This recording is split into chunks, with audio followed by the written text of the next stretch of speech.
If you're a coach, part of your job is to communicate the offense to the quarterback so that he can communicate that to the rest of the team. If McNabb doesn't know the offense, that's part of Shanahan's problem.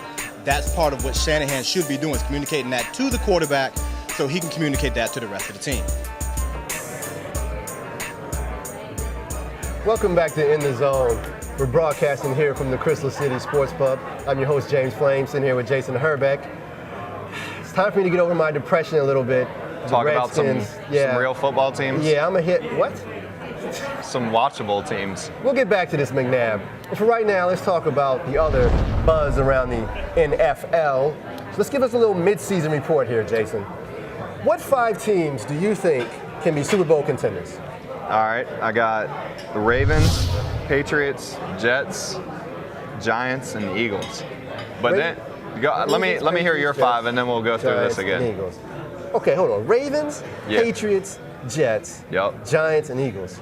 You're missing some teams, man. I know. That's why I want to hear it. Let's hear your 5. The Steelers, Jets, Colts, Mr. Robert Conyers, Packers, and Giants. All right. So we differ here. I got the Steelers and you don't. Yep. I have the Colts and you don't. And did you have the Packers? Nah. Wow. Jason. Running the ball. Feast or famine here? The problem with the Packers is they can't run the ball. And once it gets cold, and once we start playing in the playoffs, teams that run the ball advance. Wow. Especially playing in cold weather like Green Bay. Little faith. But I got them. They're right there. They're my 16. That's why I wanted to hear your 5 because I got the Packers and Steelers right there. Okay. And then probably I got the Colts. And then the Falcons. I don't have much faith in them, but they're there. I gotta respect them for their 6-2 record. And then my sleeper team for the second half. Well, not really sleepers, but sleepers for the Super Bowl would be Tennessee. Because Randy Moss is going to open up that whole offense for everybody else. Yes, Randy Moss will. And their defense is sick. Yeah, and I think one of the main points is there's tons of contenders. There are tons of contenders in the NFL this year. And the truth of it is, we really don't know. Right now, we're in the mid-season, and we're going off of what we've seen in the mid-season. You never know. Aaron Rodgers could go down. Ben Roethlisberger could go down. Mark Sanchez could go down. LaDainian Tomlinson could get hurt. You never know. So, but at the mid-season point, I think you have to go with the defense, consistency, and I have the Steelers as one of the top teams because I think they're stable. And matter of fact, now I'm looking at it, Steelers and Colts are probably the 2 stable teams. Packers are pretty stable, but like you said, they lack a running game. So there's always a lot of faults. So it's almost going to be like positioning for home field is really going to make a difference. Yeah, I feel like this year the NFL is much more wide open than in years past. I mean, a lot of surprise teams, a lot of surprise stories. You look at this past weekend, the game of the week was Oakland and Kansas City. Going into this season, would you ever have thought an Oakland-Kansas City game was going to mean anything? I know. You never know with the NFL who's going to be hot and who's not. Speaking of who's hot and who's not, let's move on to these teams. Out of these teams, which one do you think can recover and make the playoffs? The Vikings, Saints, 49ers, Cowboys. Do we even need to say that?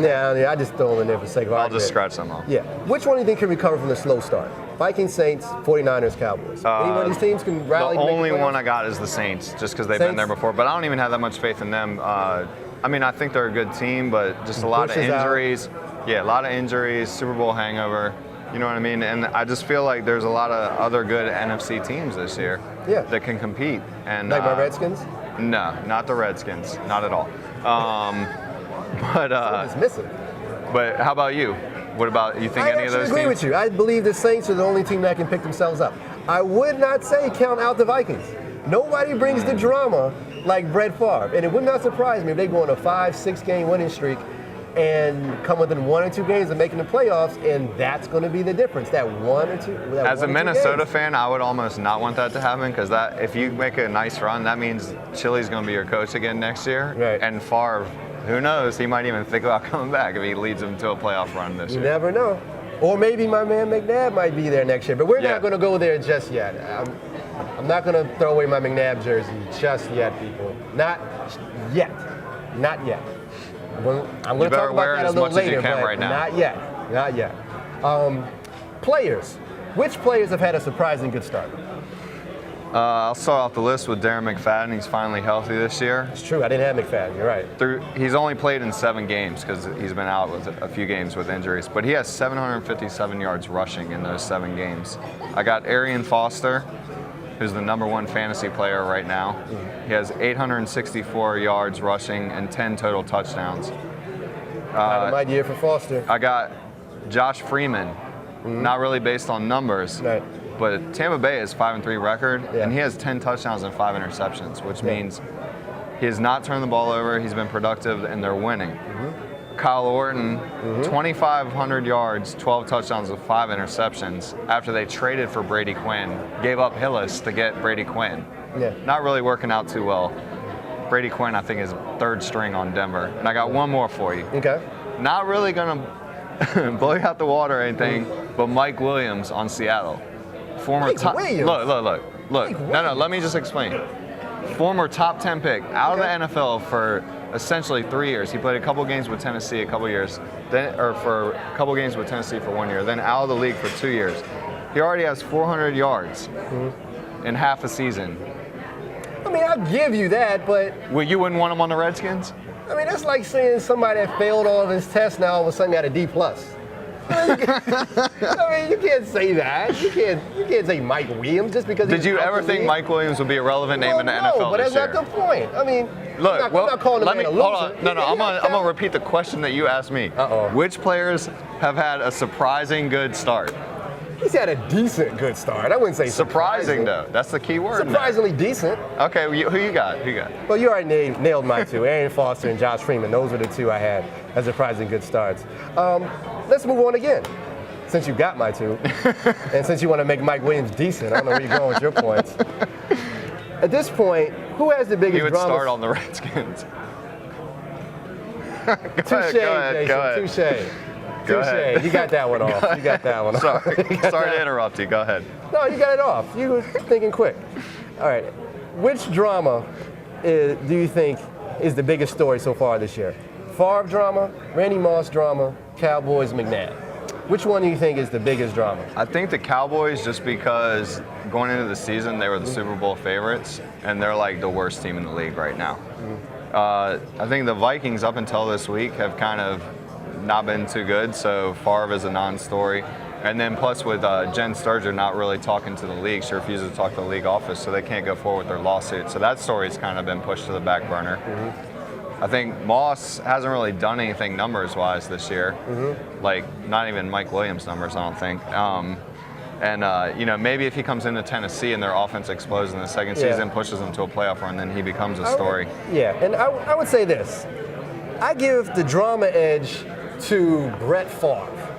That's the drama edge. Well, he's a drama queen. He edges out the Cowboys because they have coaching issues, Moss issues, and picture issues.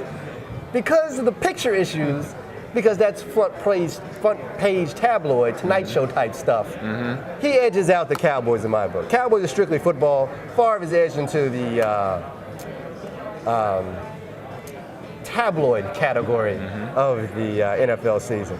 All right, last point before we go to a break. You want to change your Super Bowl pick?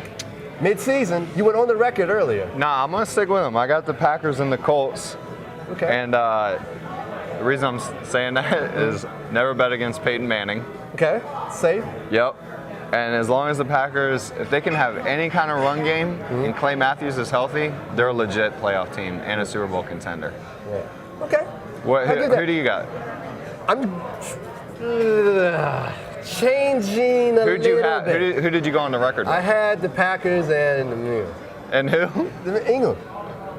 Isn't that? Isn't that me? You know, the Bengals, man, the Bengals. I had the Bengals. They're not looking too good. They could get off the mat too, or not. I don't know. Nah. All right. I'm changing it. Packers, Jets. That's what I'm going with. Packers, Jets. Go Pack. But if the Bengals end up making the Super Bowl, it's your fault. Because it's your fault because you made me go back on my. Okay, yeah, I made you. There we go. Well, stay right here. We gotta take a break. We're gonna be coming back. We'll see if Jason watched any more of the World Series. You watch the World Series? Yeah. Okay, well that's good, Jason. That's good. Because I didn't watch it. It ain't soccer. Well, we'll be right back. Stay here. You watch it in the zone. Good you watch the World Series. Bengals. I caught like 2 innings. Nah, it was a good series, man. Good series? Yeah. It was okay. Nah, For what I saw. On the highlights. It was good.